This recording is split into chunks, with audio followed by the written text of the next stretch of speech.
I think we're talking now.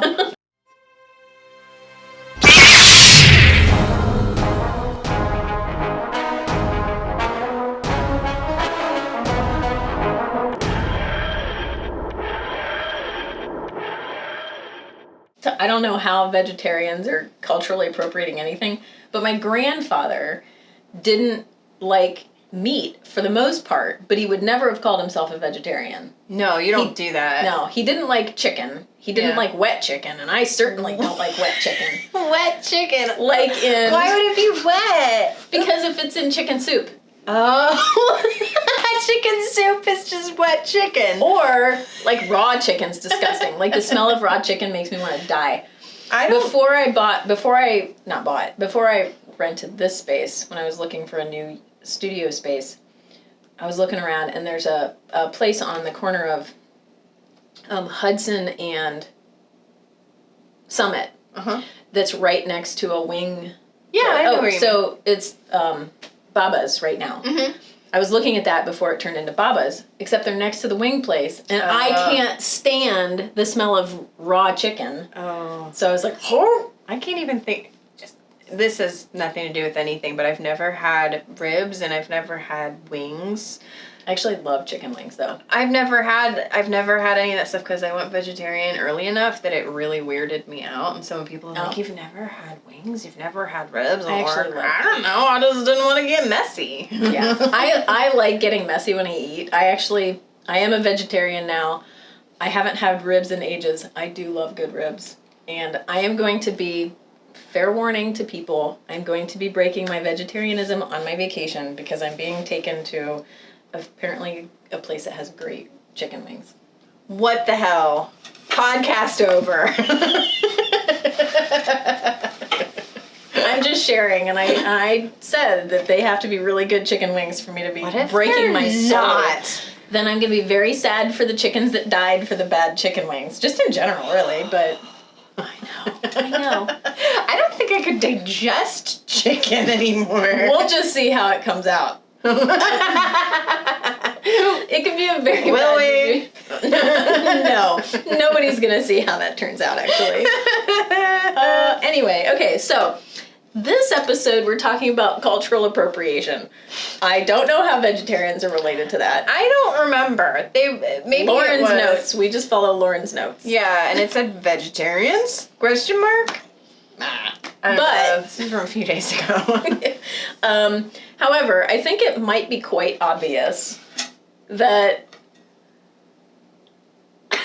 we got this sweet ass sign, dude. Just slowly moving the sign into frame. It's really good. It's an awesome sign. But I think it's quite obvious why we're bringing up cultural appropriation in a sort of yoga atmosphere. I mean, we are white ladies that teach yoga in Ohio. Yeah. I mean, so here's the thing, though. I mean, so let's back it up a second, because in the defense of Americans, anyways, yoga was brought over to the United States at the Chicago World's Fair. So this was just before 1900. Yoga was brought over, and it was seen as more of like a mystical thing or blah, blah, blah. Yeah. However, so an Indian man brought it over. And from there, though, if you're going to come over here, and then he did open up a center in California, and now that's why all of the yoga's in California. I mean, I think like 1 in 4 people in California is a yoga teacher. I'm pretty sure. That's probably true. I mean, but, I mean, you cannot possibly foresee, 100 years ago, that yoga would turn into what it is today. Right. And we've talked about this before, that one of the main precepts was that women don't teach yoga, and now that's the majority of, at least now in the United States, because that's where we are, it's mostly women teaching yoga, it's mostly women participating in yoga classes. So it's interesting. I'm not really sure how exactly that happened. I think it was probably just the insertion of yoga into like the fitness world that perhaps did that, because women are more in like group fitness classes. I feel like it happened in like the past 10 to 15 years. I think because so too. I remember going to my gynecologist I don't know, maybe it was about 15 years ago or so. And she was asking me, well, what do you do for exercise? And I'm like, well, I do yoga. And she goes, oh, you need to do more than that. And I'm like, I'm an Ashtangi. I'm like, you don't know what yoga is. So at the time, having that conversation, she's like, well, you need to do more than that. Because I think she thought that I was just, like, sitting around. I think people still think that. You're right. Or there's, like, this polar opposite now where they think you're, like, totally, you're skinny ripped. So you're skinny, but you're also ripped. Because that's what the Instagram yogis look like. I'm not flexible enough to do yoga, that whole thing. Yeah. And I'm like, there's more to it. But anyway, so... It's a whole thing. Yoga's crazy right now. But anyway, so as far as, like, the cultural appropriation aspect, I mean, my God, where do we start? How about Sanskrit? Sanskrit. That's an actual dead language. Yes. That no one uses except for white yoga teachers. It's like Latin. I mean, it's like, you only use Latin when you're trying to, like, make somebody feel bad in church. Or name a legal species of plants. Right, exactly. To another, I don't know, biologist. Yeah. I mean, it's not something, there was a town somewhere in India that actually tried to speak Sanskrit for a little while. Wow. And it didn't last very long because it's not a conversational language anyway. So, like, there are probably, like, a handful of words that I actually use in Sanskrit during a class because it's just easier. As we were talking about, like, chaturanga is a whole lot easier to say than four-limbed lowered staff pose. Yeah. Like, it's just, come on, like, I don't even know what the hell that means anyways. I like saying Tadasana because it's fun. I don't always say it. Tadasana! Tadasana! Yeah, the pose actually isn't as exciting as the name would imply. No, so sometimes I'll say that, but not very often. I kind of really like saying Trikonasana more than triangle because it's just fun. But yeah, in general, over the last like 5 years, at some point I reached this point. I was like, why am I doing this? Yeah. One, unless you're in an Ashtanga studio where they're just like, you use Sanskrit all the time. We count in Sanskrit. Everything's Sanskrit. Like, people don't know what I'm saying, and then I have to say, also known as triangle, and then so you're saying it anyway. So I'm saying it twice, and it's just, I think that it limits the inclusiveness of the practice, too. I think once I started to get more into using yoga for trauma, anxiety, mental health reasons, that became even more apparent that you don't even need to say, sometimes you don't even need to say the name of the pose. No, yeah, just this is how you get into the thing that you're going to do, and be in it now. Be in it. Also, because with even just naming it, sometimes people get into this mindset, kind of like with Yen, where they changed the names of the poses so that you don't have to think about looking a certain way. So it's similar to that, where my thought was that it could make it more inclusive. So you don't say the name of the pose, you get somebody into it, and then they're not in their head going, oh God, I don't look like Warrior 2 looks on the cover of Yoga Journal or something. Well, right. However, okay, so I'm going to make a case for the opposite side of that, though, that I know plenty of people have made this argument. When you are teaching in Sanskrit, or taking a class in Sanskrit, you learn the names, you go to another country, to another yoga class in another country, they're using Sanskrit as opposed to Italian, and now you know, Trikonasana. Yeah. So there's that argument for calling or at least, knowing that That's a good point. I mean, that's the only argument that I have, is knowing the names. However, I don't know. Maybe I will teach a yoga class in Italy. I don't know. Yeah. But they'll probably know English. That's a fair point. Everyone else knows more than one language except for Americans. Right. Yes. We don't know English very well either. I know Spanish from Sesame Street. I know. Yeah, I took Spanish in high school, and I remember some words. They're mostly food words. Yes. And colors. I know some French and Italian. Anyway, that's not what we're talking about here. However, so in addition to the Sanskrit, that we're also probably mispronouncing, by the way. I guarantee you I've mispronounced, so many things. Because you go to another class, if somebody else is using Sanskrit, sometimes you're like, Oh, that's how I say that? Can I say something though? Okay, I'm gonna be an asshole for a second. Do it. Okay, so our last episode was about authenticity and talking about non-judging and things like that. Yeah. Please say shavasana and not savasana. I judge you a little bit if you say savasana. I haven't heard that. I mean, I could hear it in my head how somebody might do that. Yeah, but... it's shavasana. The final relaxation pose is shavasana. Oh, I guess that's another one. I don't call shavasana anything else. Right. I'm not like, time for corpse pose, y'all. Well, that's the other thing. Like, I feel like it's a little bit off-putting. Like, Yeah. all right, be dead. But let's pretend to be corpses for the next 10 minutes or so. right, yes. So also, I think that when talking about like Sanskrit, number one, we're probably not pronouncing it, but also, I think a lot of people probably don't even know what the word truly means or like the background of it, like Hanumanasana. Yeah. Does everybody know that Hanumanasana is the monkey god Hanuman? Right. You know, Do we and all need to go and read the Yoga the Sutras story of and stepping Bhagavad- over again. Yeah. Right. So Do we have to go back and read all the texts to get the context of each thing, or yeah? I mean, I think it's Lord helpful of the Fish, Exactly. Like, why would there be a Lord of the Fish? Well, if you did yoga teacher training, but do you have to spend an entire class saying, talking about it? I mean, you could, but I don't know. I mean, but it's interesting. So maybe some people would be interested in that. If we're gonna bitch about yoga gone way off sideways, and now it's like kick your ass workout, and if our argument is, well, we've lost some of the originality of yoga, some of the intention, then maybe we should be teaching more of the background of the names. I don't know. I feel very torn on this particular subject of the idea of traditional yoga or when these new things come up, because none of what we're doing is traditional. I agree. When we teach a yin class, yin is new. Nope. Restorative is new.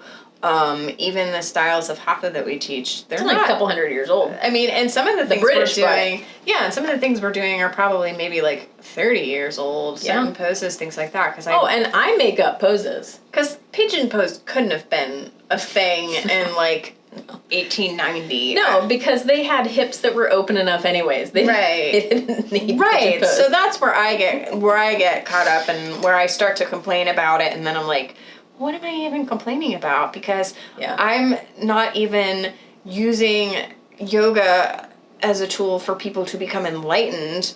I'm just teaching it as a way for people to do like a variety of other things. So I mean, even the way that I stretch. Even in the context of like using it with therapy, I mean, like, sure, that's great, and that's really, I mean, it's an evidence-based practice. That shouldn't be in air quotes. I mean, that's like it's actually an evidence-based practice. I just like doing the air quotes, but that's possibly not the intended purpose either. I mean, it's great. Yeah, but I mean, that's taking it out of the box of what it was once too. So yeah, I get really torn with that when I start complaining about like, I don't know, I think I complain more about like the Bikram person than the Bikram yoga. So I think that's where I get like a little mixed up, is where I complain about like these newfangled types of yoga. It's more like the intent behind the person than it is like, because the poses are poses we all know. They're all the same poses, yeah. It's just 108 degrees or 105 or whatever. Yeah. It's really hot. Very auspicious heat. Yeah.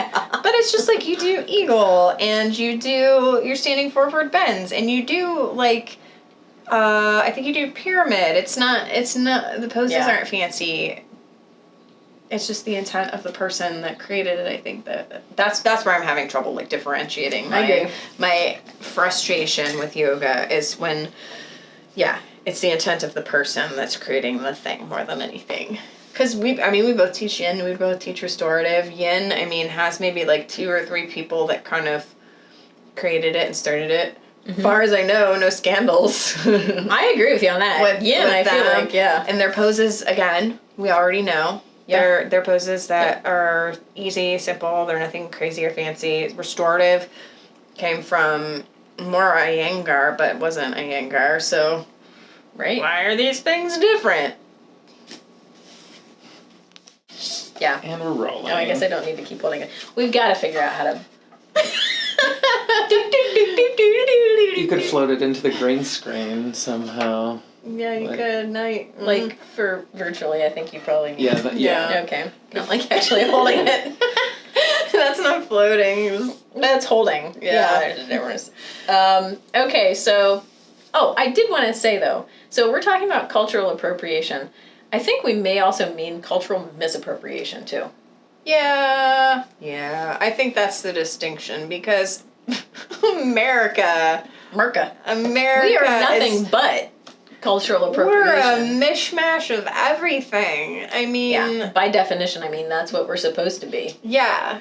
Absolutely. That's what we're supposed to be. Yeah. It's a melting pot of mishmashes of other stuff. Like, I mean, even thinking about, I don't know, I'm sure your family, because you have Sicilian side, and then what was the other? Irish I- and German. Yeah, so my family also had a Sicilian side, so it's like you got Sicilian food on one side, and then you've got maybe like German food on the other side, and all these different things happening just within one family. Yeah. So, I mean, then we are all mutts of some kind, so we're everything we do. I mean, like, if you go to like Irish Fest, I don't think I'm Irish, but I mean, like, that's like a perfectly common thing for somebody to go to like an Irish festival. Yeah, I mean, or we've like got- Oktoberfest or Yeah. Cinco de Mayo. There's the Italian festival. We actually have a lot of cultural festivals We here in do. Columbus. We've got the Dublin Irish Festival. the Asian festivals. So Yes, the Asian festival. We've got the Greek festival, Italian. Yeah. There is a Somali one.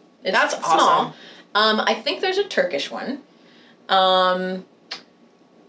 But yeah, are you being culturally Why don't we have- misappropriating if you go to one of those? No. Well, but that's the thing, though, is that the culture themselves are putting it on. Like, Yeah, so and they're Italians are celebrating it. doing the Italian festival. So Yeah. they're like, here, have some of our... I can't even do that stupid Mario thing.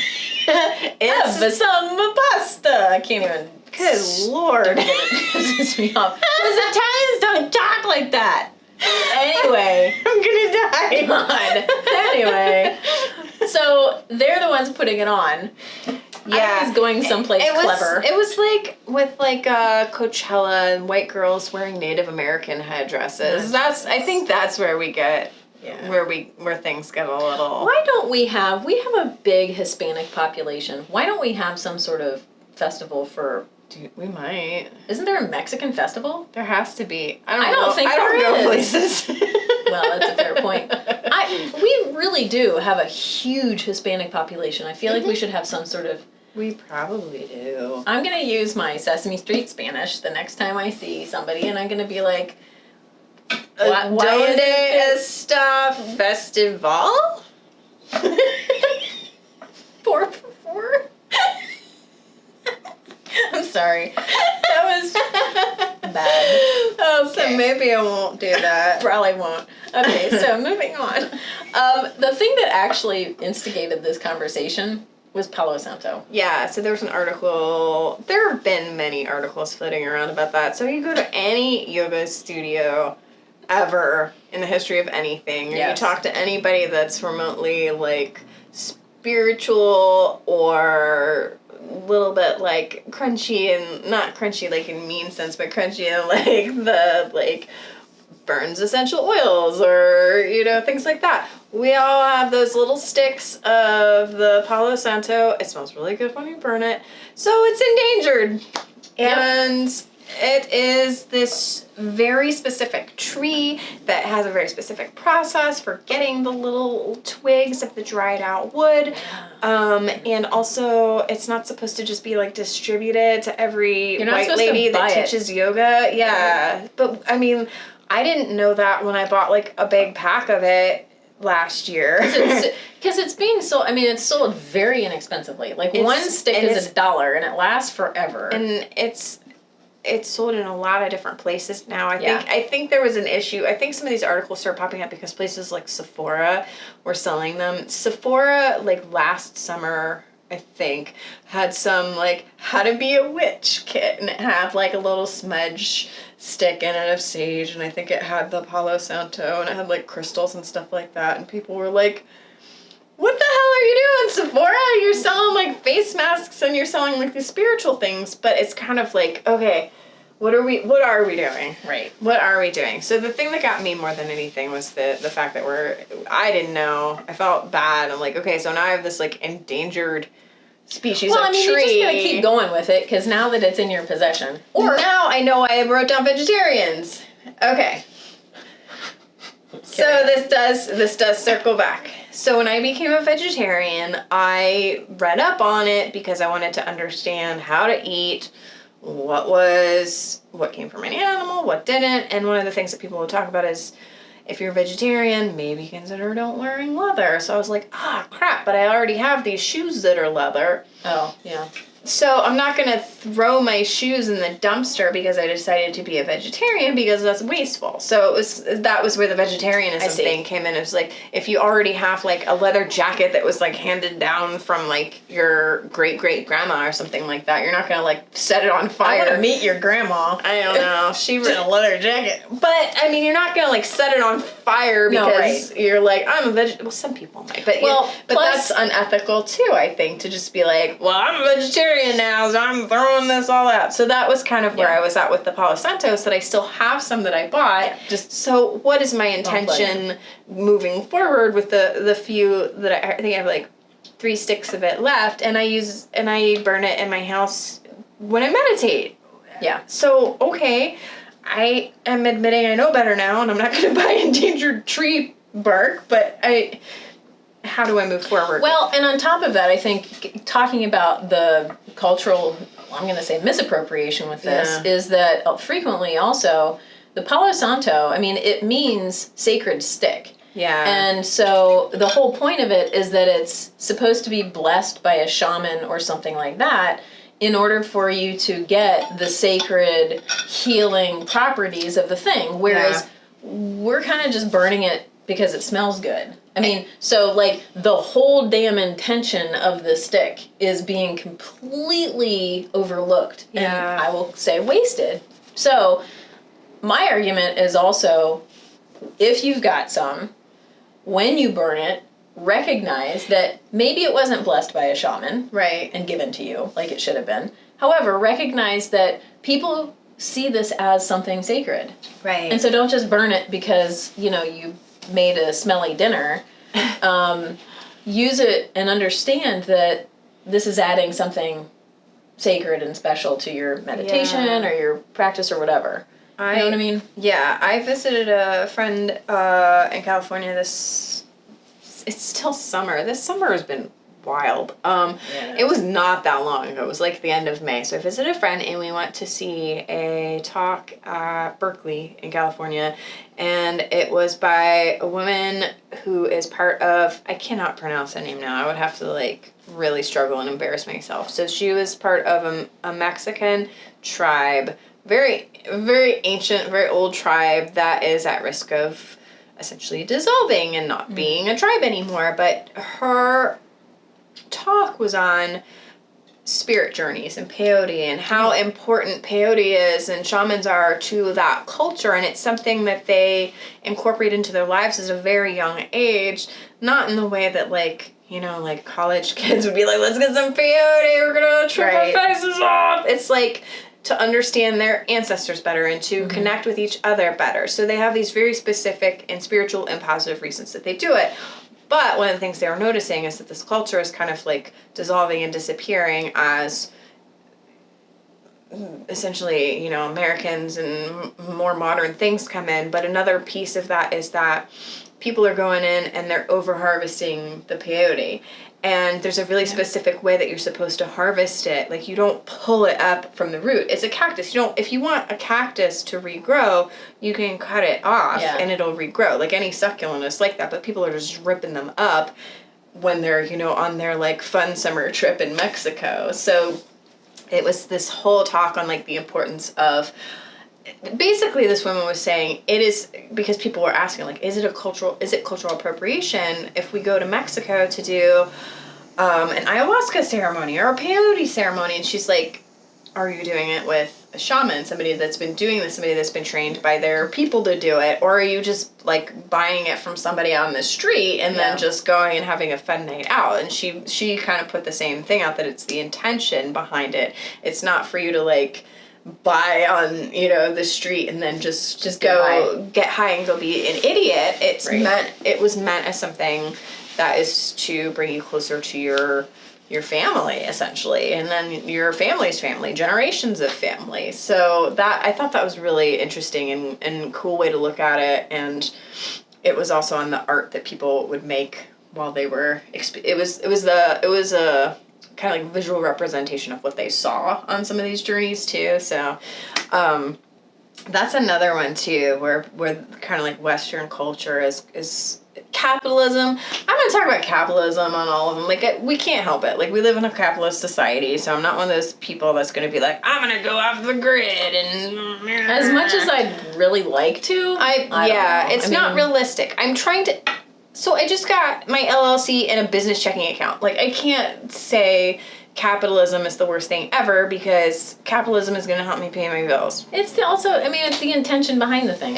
Yeah. Until we live in Star Trek world and live on Deep Space Nine where we don't need money. Yeah. And we barter for, although there was money, there was currency. If you're a Ferengi, you like gold. And you like your ears rubbed. Oh, those ears. Yeah. Anyway. But yeah, so capitalism tends to ruin a lot of these things. So when something becomes a commodity, when something becomes popular, that's where it can really cross over. Like Sephora taking, these different traditions and like making it into a little like how to be a witch kit. Like I can see how that would be offensive to like plenty of people. People who are actually witches. Yeah, so I mean, and even just sage, burning sage, things like that. That's like a very Native American thing. So I think it's fine if you want to buy. I don't believe sage was. Maybe sage. They had a list of the endangered ones. Maybe we'll have to link to that. But if you were to burn sage just because you think it smells nice, maybe that's cultural misappropriation. But if you're like, I'm gonna do this and I'm gonna have an intention that I am, I'm moving into a new house and maybe intention is everything. Cleanse my space. I mean, but there's just. I think there's a fine line. Yeah. With the times that we are in. So is it harming somebody, I think is the main important question too. Yeah. Who is it harming? So Palo Santo, buying it, that's harming the actual trees. That's possibly harming people that make a living, an honest living off of harvesting it as well. So. And also the people who actually find Palo Santo to be spiritual and healing and important. As part of their, I can guarantee they actually find it to be more important than I do. Yeah, absolutely. It means more to them. Right.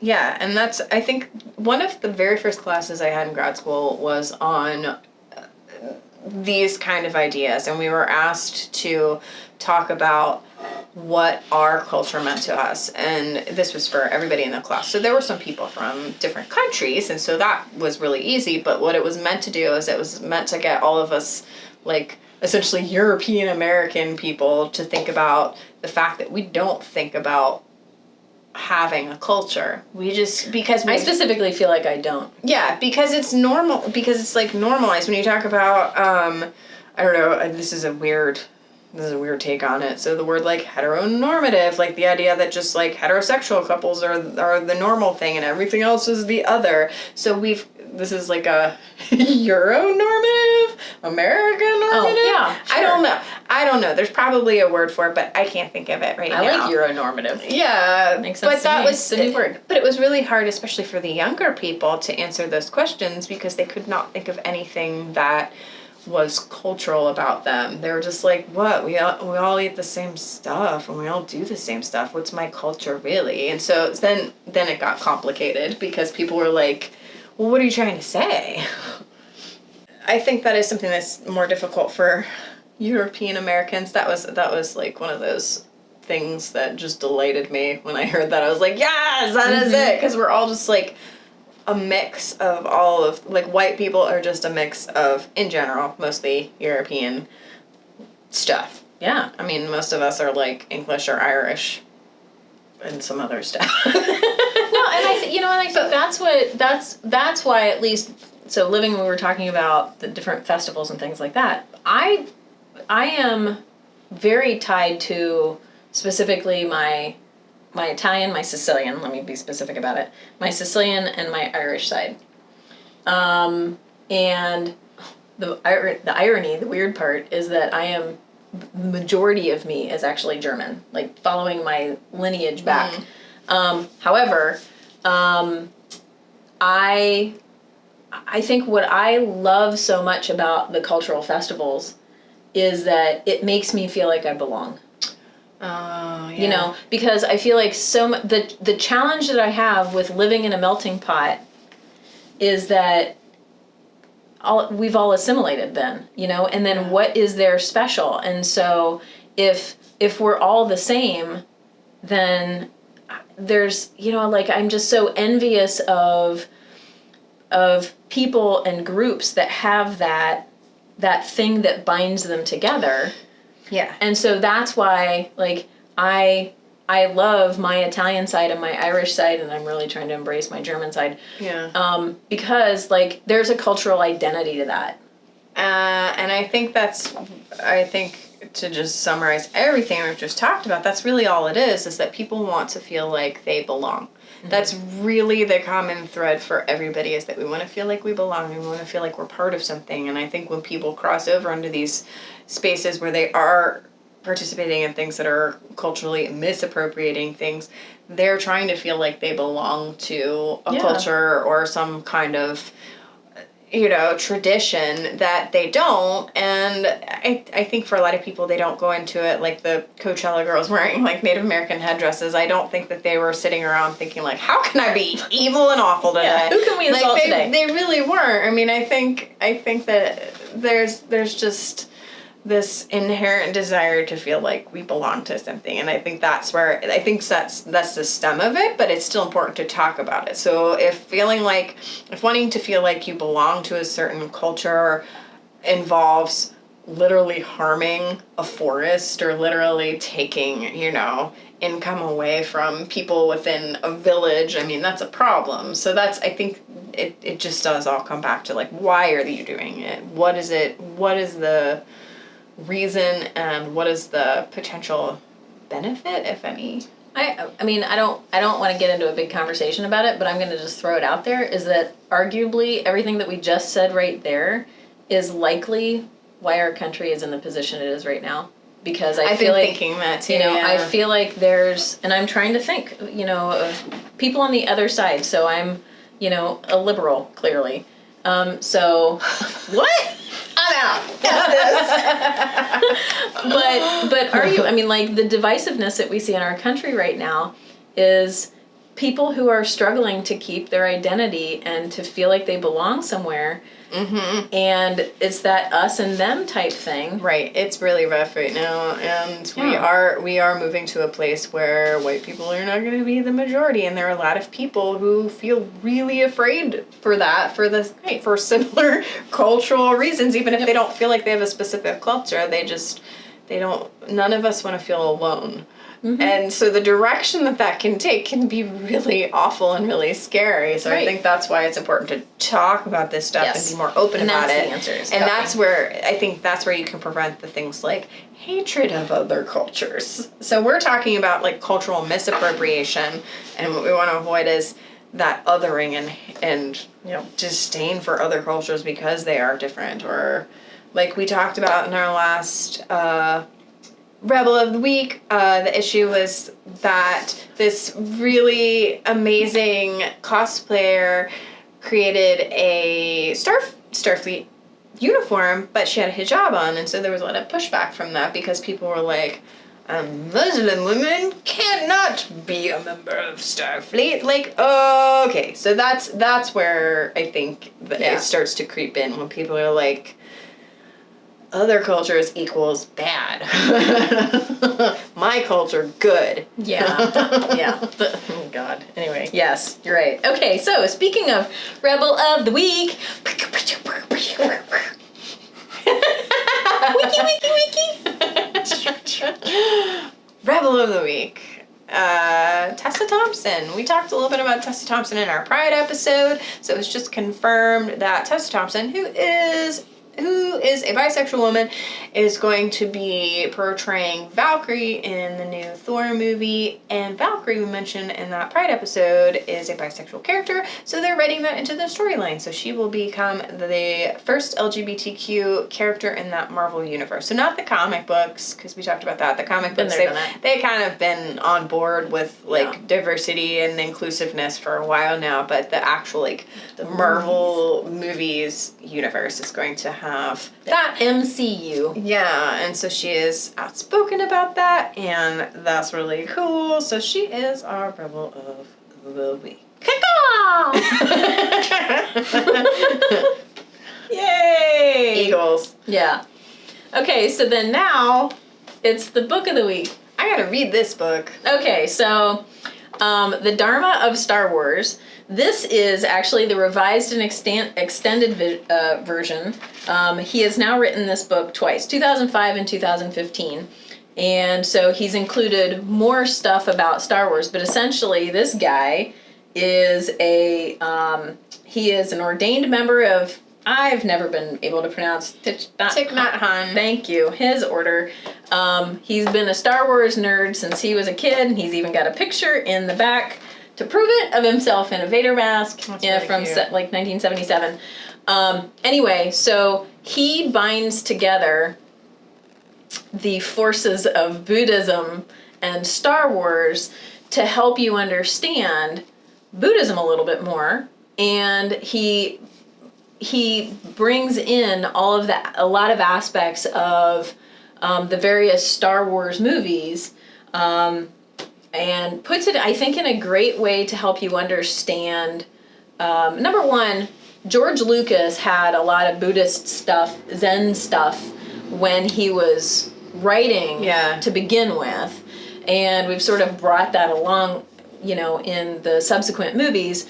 But then, so the original background of Star Wars has a lot of Zen Buddhism in it, among other things. And then, but also on the flip side is it's interesting to really, now that Star Wars has been around for so long, really come back around and let's talk about, okay, so the basis of it was Buddhism. Now let's talk about, okay, for real now, here's Buddhism. Let's put some Star Wars in there so that we can see how all of this is related. So he's basically trying to explain the Dharma, which is the lessons of Buddhism, from a Star Wars perspective. And I love it. This is my second time reading it. And I feel like this is actually something that I'm going to read multiple times. This is a book I think that people should own. And there was one thing that... Oh, okay. So I just wanted to read a quick little quote here.